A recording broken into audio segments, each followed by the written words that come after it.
Okay, so we are back again talking today to Raj from India within the framework of the project Creative Society. And we're asking people around the world about the model of a creative society that would meet the needs of every person on earth. Raj, thank you for agreeing to participate. I'm happy to be with you. Yeah, Thank with you. you We have a all. good Right. connection here. So the first question is, could you please describe a society in which you would feel happy?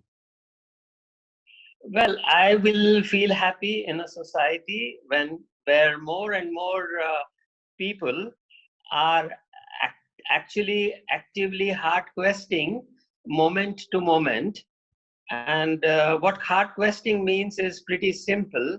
It means to let your heart play the role first in no matter what you do. But the rider here is that you have to be doing it non-stop. The continuity is important. Like you might pray in the morning, or you might play in the morning and then discontinue and play in the evening. But with heart questing, that won't work. It has to be 24/7. And the more people do that, the more useful it will be to the society. Absolutely, I agree with you. How do you see, like, what should education, healthcare, and working hours be like in such a society? Well, they would be flexible.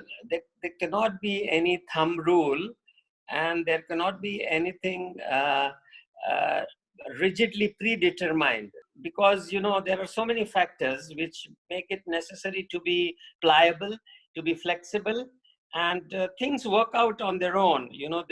The rigidity that we think of in terms of time and other factors like that uh, are not really constraints to my mind. Hmm. And you see, intellect is generally tends to be critical. At best, intellect is innovative. But when you want to be creative, you have to take the dynamics of the heart. And and I would like to add here that we do not really experience the heart as much as we should be doing. The best experience that I can think of is a mother who is bringing up her child.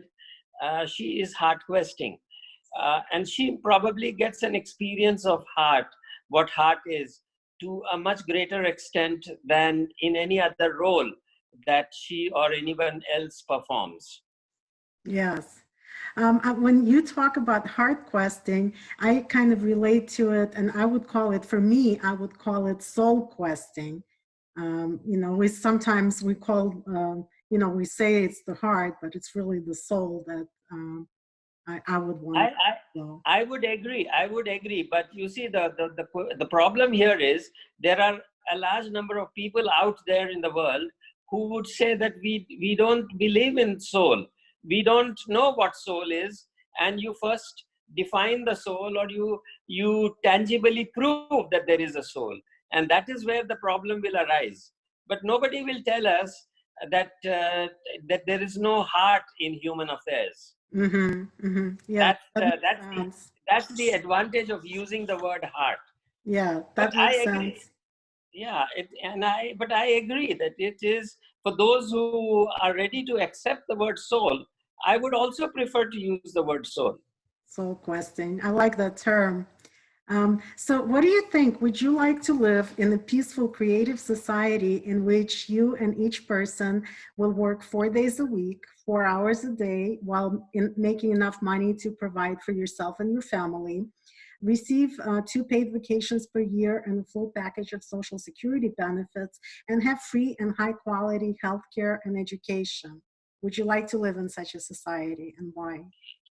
Yeah, I would like to live in that kind of a society, because when you begin to be creative, then whatever extra time you have or the time you're able to save, it gets into constructive channels.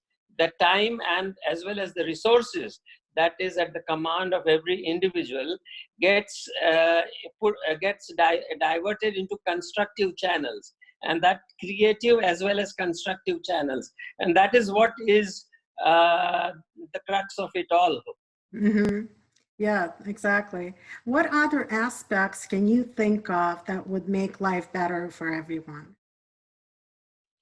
Well, you see, I would say that we have to begin this experiment on in a very genuine way and amongst a larger communities. And then when we will see the results for ourselves, we would get, happy and excited, as well as more committed to the whole thing. And Mm-hmm. as we walk along, and with each step, the light that is for before us is for one step that we need to take at the moment. Once you take that step, the next step automatically will get illumined. Mm-hmm. Yeah, that's wonderful. I like that. That is true.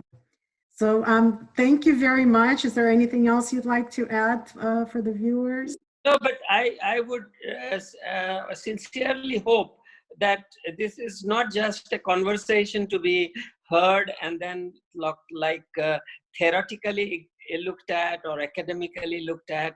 It is something to be practiced. Whoever is able to practice it, I give my best wishes to those Mm-hmm. group of people. Yeah. Yeah, and you're welcome to join. There's, lots of people that are starting to practice it. As one person said, we would live in the society that we all want to live in today if we started talking about it yesterday. If we started doing something about it yesterday, and we would start doing Right. something about it if we started talking about it the day before. So it's first talking, then doing, and then it happens. Right. Right. And So I also call it happiness for all. The yes. other phrase that I use frequently when applying my mind to all this, it's Mhm. called happiness for all.